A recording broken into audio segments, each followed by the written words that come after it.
guys. So if you're watching this video, I assume that you have completed the course and you're all done with the material.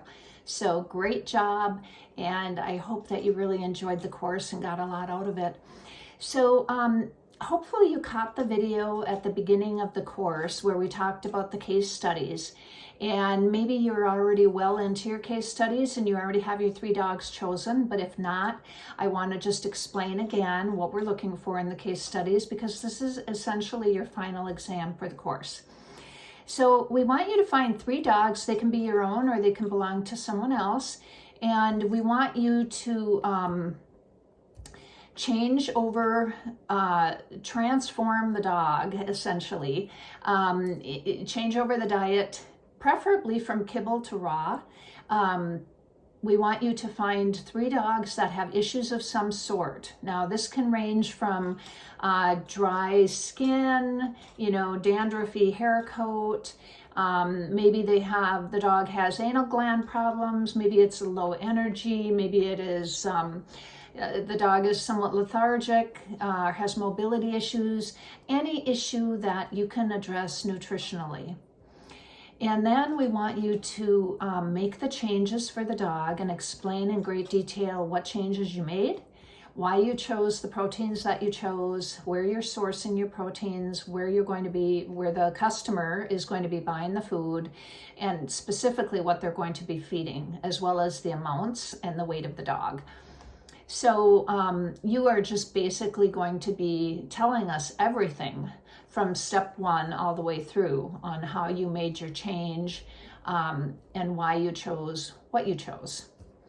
And then as time goes on, and whether this is 30 days, 60 days, or 90 days, whenever the change is noted in the dog, the positive changes, whether it's shinier hair coat or brighter eyes or more energy, or the dog seems much happier, or the dog can go up the stairs easier, whatever the case is, then you can start noting those changes.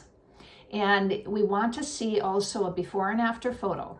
So now some of these things aren't going to be really evident in a photo, but many of them are. And oftentimes you don't really even realize it until you look at a photo, and then you think, wow, I didn't even notice that, but I can see it in the photo. So before and after photos are extremely important.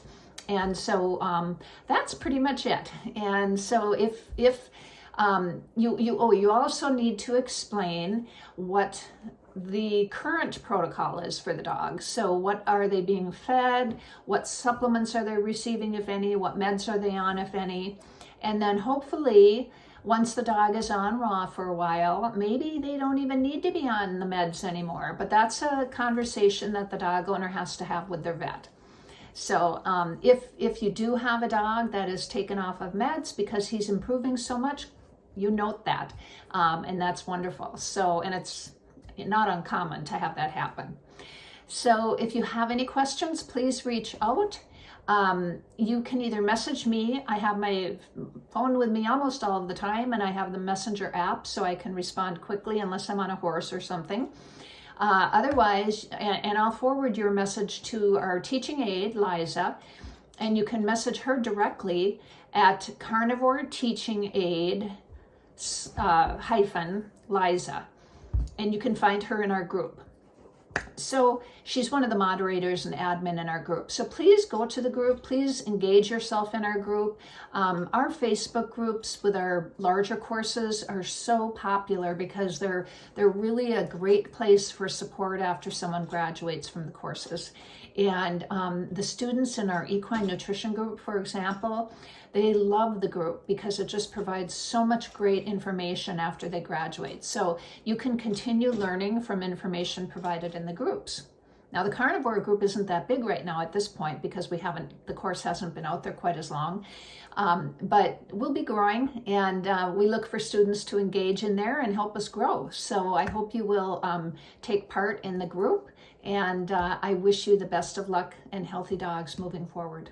Thank you so much for joining us, and maybe go check out some of our other courses.